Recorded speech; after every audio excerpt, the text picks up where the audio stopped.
revolução sexual.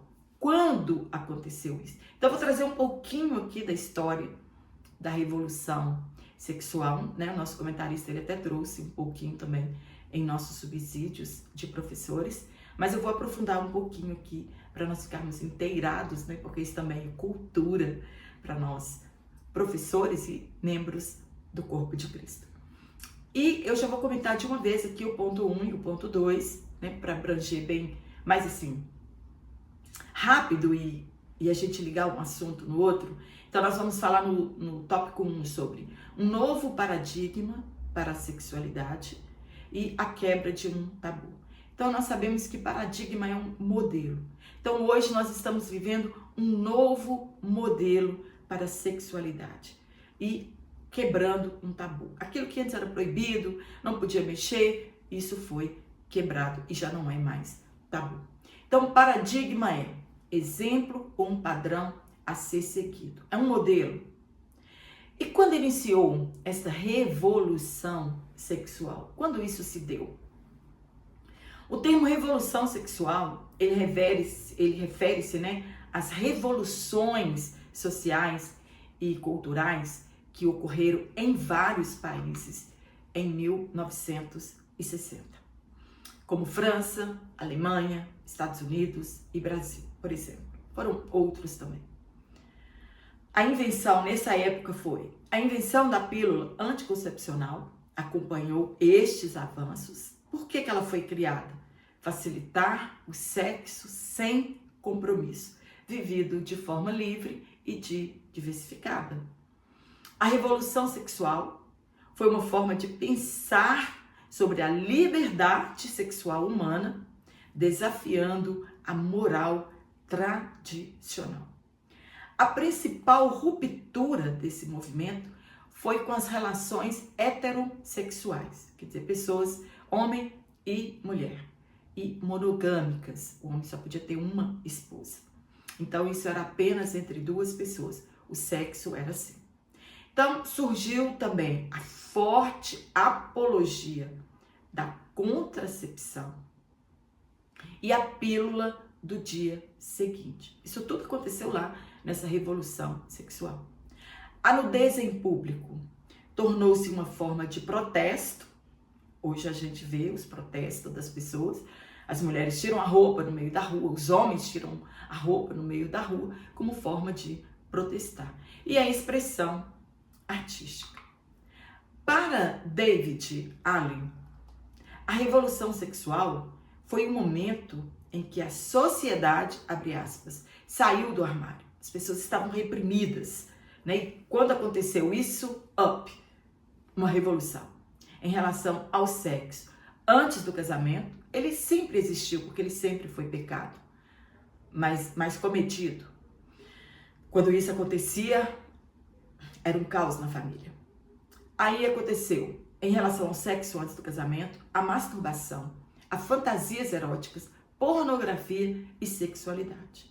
Enfim, prevaleceu o entendimento de que se deveria mudar a natureza dos homens, mudar a natureza das mulheres. Olha o que Paulo escreveu em Romanos, né? Casa bem aqui. E mudar a relação, a natureza da relação entre homens e mulheres. As principais características da revolução sexual são a reforma dos costumes sexuais. Já não seriam mais monogâmicos, somente entre homens e mulheres. Então, havia essa reforma. O fim do casamento. Hoje, as pessoas casam, mas não com a mesma frequência do passado. O fim da família tradicional. Isso lá em 1960. E hoje a gente está vendo aí escancarado, né, para nós. O fim da monogamia. O aborto. Né? Hoje, infelizmente, vários países aprovaram o aborto. O Brasil é permitido, mas em casos específicos. A propaganda do puro amor, a propaganda do aborto, a facilitação do divórcio. Hoje, com 30 dias, você já está divorciado. A aceitação do adultério. As pessoas já não veem mais isso como pecado ou crime. Ah, ele me traiu, mas tudo bem. A pedofilia, eles estão querendo normatizar a pedofilia, querem tratá-la como doença e não como pecado. O incesto, nós já falamos um pouquinho sobre ele. E o menage. O que é menage? É o relacionamento sexual entre uma mulher e 2 homens. Entre um casal e outro homem e outra mulher. Né? Então, assim, é sexo a 3, sexo a 4, sexo a 5. E a zoofilia, que é sexo com os animais, que também é crime no Brasil. Mas a primeira etapa não foi lá em 1960. Isso não começou em 1960. A primeira etapa da revolução sexual, ela foi em 1750. Começaram a surgir os primeiros pensadores da revolução sexual. A revolução sexual, ela é necessariamente anticristã. Então, o feminismo não começou com as mulheres, né? Começou aqui, a gente não vai ter tempo para isso, mas ele não começou com as mulheres. Várias mulheres também começaram. A princípio ele tinha uma ideia diferente e depois eles foram, né, piorando, e está do jeito que nós estamos vendo hoje. A segunda etapa da revolução sexual é essa que nós estamos falando, que foi em 1960, com os meios de comunicação. A difusão de ideias libertárias sexuais foi facilmente propagada, né? Com a invenção dos meios de comunicação, aquilo que era recluso em alguns lugares, né? Hoje não, expandiu para o mundo todo e dando coragem para as pessoas. A televisão, o rádio e outros meios influenciaram milhares de pessoas a partir de uma perspectiva de contracultura. Um dos grandes gatilhos que marcaram essa fase foi a pílula anticoncepcional. Com ela, as mulheres tinham acesso fácil e seguro à contracepção, quer dizer, não ter mais filho.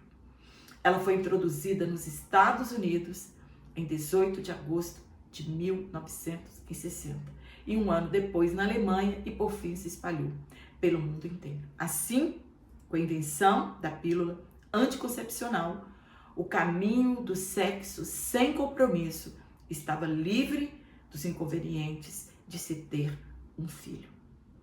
A Revolução Industrial do século XIX houve avanços na fabricação de preservativos e nas técnicas de aborto. Quanto ao divórcio, ele estava facilitado, era legal e unilateral, bastando uma das partes consentir. Então, quem quisesse divorciar estava livre. Antigamente, não. A mulher ela não tinha o direito de pedir o divórcio. Ela só poderia divorciar se o homem quisesse divorciar. E assim, hoje também é quase que desta forma, né?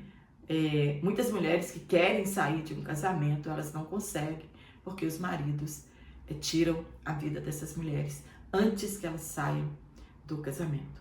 Na visão moderna, as leis de Deus não governam mais o mundo.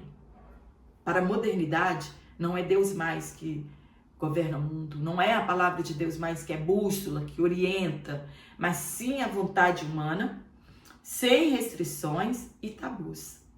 O mundo começou a assistir a uma exploração explícita do mercado pornográfico. Filmes, revistas, objetos eróticos, tráfico negro de mulheres, né, para serem prostitutas em outros países, prostituição infantil, motéis, sex shops, enfim, isso invadiu o planeta, né? E hoje tem até deputados querendo introduzir a prostituição como uma profissão. O Estado, ele é laico. O que quer dizer isso? Ele não confessa uma religião específica, né? O Brasil ele não tem uma religião específica. Aqui todo mundo tem a liberdade religiosa. Todo mundo, entre aspas. Mas ela deve incentivar o valor religioso, que faz parte da grandeza e da dignidade do homem. Porém, não é o que estamos vendo hoje. Não é todo mundo que tem essa liberdade religiosa. A nossa liberdade religiosa como cristãos, ela está correndo sérios riscos. Enfim, o laicismo que vemos hoje é do Estado que caminha para se tornar um Estado com uma religião oficial e que não é o cristianismo e não um Estado laico. Se ele fosse laico, né, não haveria tanta perseguição religiosa no mundo cristão como nós vemos hoje. Então, eles estão querendo um Estado totalitário ateu que quer eliminar Deus e a religião e que investe fortemente contra a liberdade religiosa. Um Estado cujo Deus é o individualismo, o hedonismo, o prazer material e, entre aspas, a liberdade para aprovar tudo que desejar, sem restrições morais. Então, tirando Deus da religião, o mundo vai apodrecer. O modelo judaico-cristão, ele moldou por séculos a cultura ocidental. Era baseada nesse modelo que as famílias viviam, que os estados viviam, e os valores eram aqueles extraídos da Bíblia Sagrada. Mas, infelizmente, hoje isso está mudando. Então, a sexualidade humana, ela era vista como algo sagrado e que, portanto, deveria ser exercida dentro dos parâmetros estabelecidos por este modelo judaico-cristão. Infelizmente, hoje, querem silenciar a igreja e nos proibir de pregar que sexo entre pessoas do mesmo sexo é pecado e que as relações sexuais, elas devem ser heterossexuais e monogâmicas. Hoje é crime, né? Muitos pastores aí estão sendo processados por causa disso. A sexualidade defendida pelo cristianismo passou a ser considerada um tabu, já não é mais ultrapassado, obsoleto, isso não existe mais. O significado de tabu geralmente se refere a uma proibição da prática de qualquer atividade social que seja moral, religiosa ou culturalmente reprovável. Cada sociedade possui os seus próprios padrões morais. Tabus existentes em uma cultura pode não existir em outras culturas. Está relacionado com a proibição, com a censura e com o perigo e impureza de determinadas atividades sociais. Por exemplo, o incesto, a virgindade, né? Hoje é um tabu. Hoje as mulheres têm vergonha de dizer que elas são virgens. A morte, o aborto, as drogas, né? Estão lutando aí para liberar as drogas. A prostituição, estão querendo liberar que ela seja um trabalho de carteira assinada. O canibalismo, né? Comer carne humana. A sexualidade feminina, a homossexualidade, a bissexualidade. Hoje as pessoas falam numa cara boa, eu gosto de homem, mas também gosto de mulheres, né? A transexualidade, as pessoas se transformam, né, no outro sexo. As tatuagens, os piercings, as modificações corporais. Em alguns lugares isso é tabu, em outros lugares isso é mais do que normal. E por causa desta pressão de fora, essa sutileza, muitos dentre os evangélicos as fazem, né, começam a fazer concessões a esta nova moralidade, que são vistas como naturalidade por muitos cristãos. Sabemos que isso é muito antigo, né, que pensamos em Sodoma. Isso é muito antigo, isso não é de agora. Isso começou há 100 anos. Não, isso tem muito milênio. Em Sodoma, era visto com naturalidade o homossexualismo, o estupro. No século I, o adultério era visto com naturalidade. E ao pregar contra isso, custou a cabeça de João Batista.